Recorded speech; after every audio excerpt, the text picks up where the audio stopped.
movement. And then I'll just blow you up for it. Like, nah, I'm ready. Like, yeah, I can abuse my free buttons too. I can abuse my good, like, areas in my frame data. But I can also just be totally ready to blow you up after when I know you've got a defensive act. It leaves things pretty vulnerable. Alright, winner's final. The CENCAL Classic out here, umanz Woody. Immediate start on PS2. Kind of see if you can get the momentum going first. Mayor kind of breaks up the pressure. Looks like umanz kind of running the show. The grab break, a little too antsy with the pummels, but he's still able to convert out of it faster because of the Mario jab. He finds himself in disadvantage here, but avoids most of the platform extension. The tech in place leads to another up air, but because it was falling, he doesn't really get a big follow-up. 100% though. Little antsy for that follow-up with that dash attack. umanz is ready, and he's ready to turn around grab as a punish. Using the lasting hit of neutral air. And he's able to cape the up B as well. Great eye, recognizing our Sen just ran out too, so he didn't have to worry about the timings much. 45 seconds in, we're looking at 40% to the stock difference. Immediate grab afterward, he's kind of changing up his offense. He's not really able to follow up his up here. He tries again with another grab, but umanz is already in the air away from it. Trying to go high. Able to trade the jump out a little bit back here. And he kind of messes up. umanz goes high in response to what he's even attempt going to ledge. So he misses out on it. Compared to the earlier sets where we've seen people exploit, like how we just saw two Falcos and you have to worry about their mobility being a little limited in terms of horizontal speed, these two characters do not have that issue.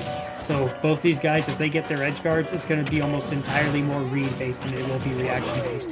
It's going to come down to deleting resources and forcing them into certain situations. So like right there, he forced him low just from the distance and doing the up-high projectile, but he wasn't really able to capitalize just because of it. The back here clanking out the A-hall.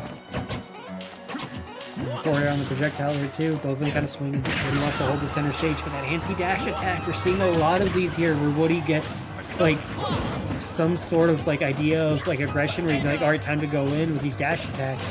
And they aren't working out as well.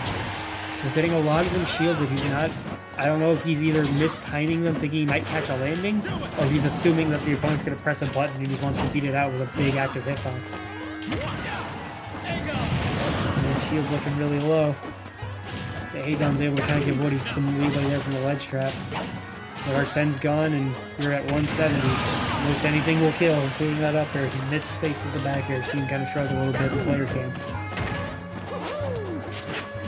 These guys are kind of getting a read on each other's rhythms. They're catching each other out in like specific call-out or movement options.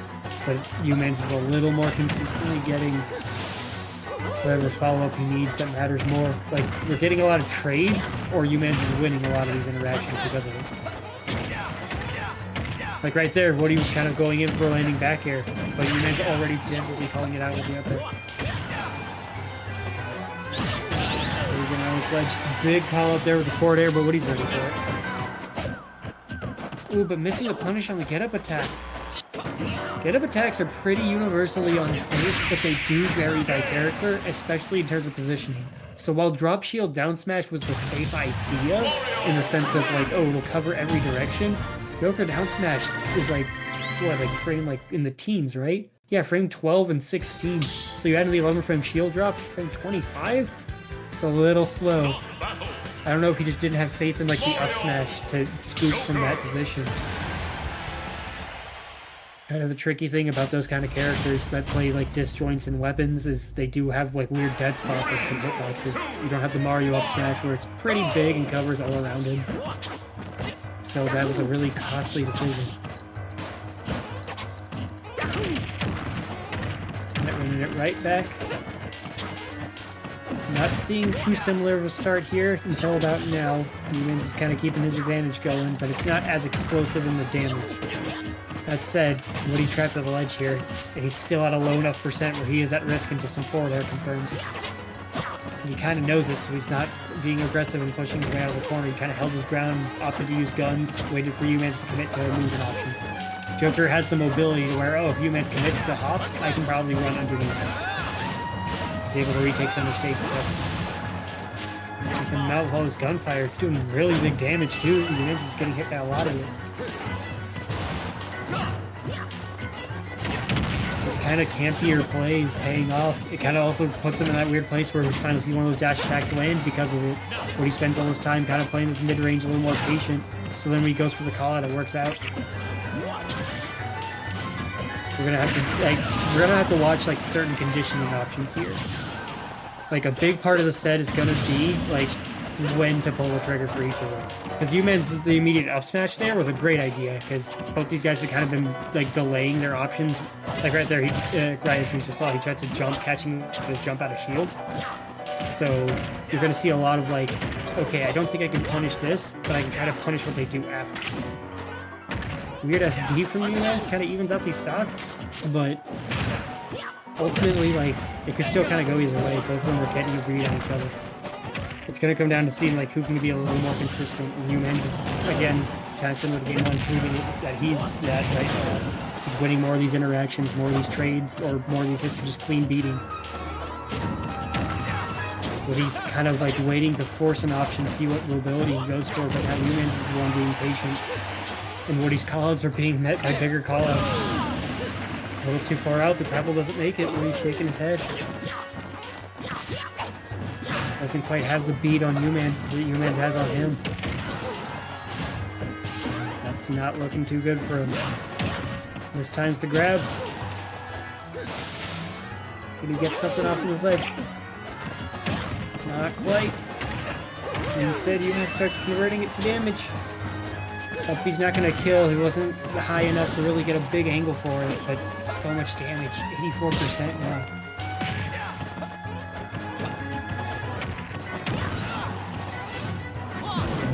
A couple trades and aerial moves there. umanz now has him off stage again. Going off stage for the reflect. Gets the one coin in the upper. Does so much hit stun. Mistiming the parry, it looks like. Either the parry or he tried to do some option out of it. Either way, 2 games now for umanz, and pretty strong showing on his part too. Stop battle, Mario Joker.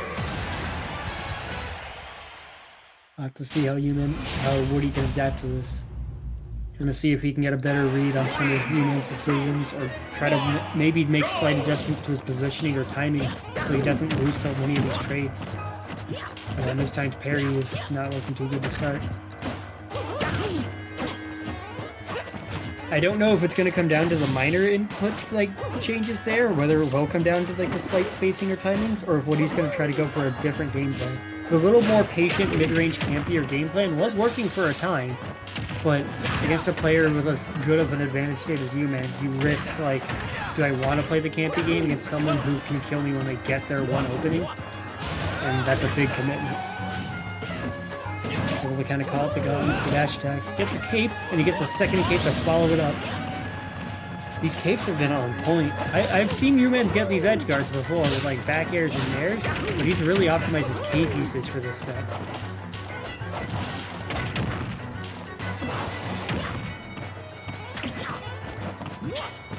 How are we getting off this ledge here?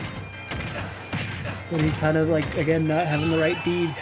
He had the roll behind to it for the grab, but it wasn't the right play. umanz is already in the air.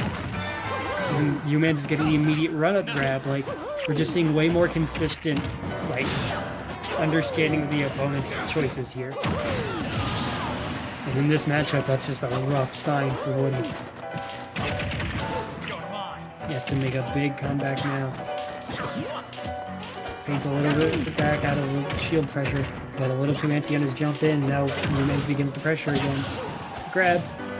Catches the reversal in the back air, but he's not able to follow up and punish the fireball. Or sends out, but it's a little too late. Immediate down tilt.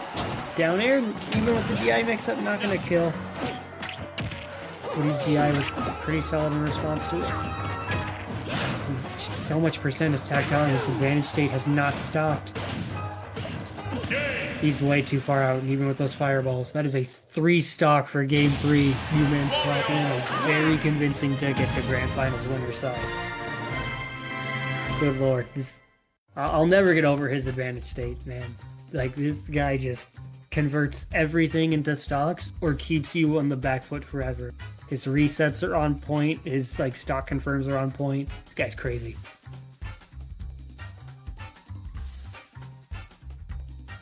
We'll be dipping down in the losers bracket in a moment.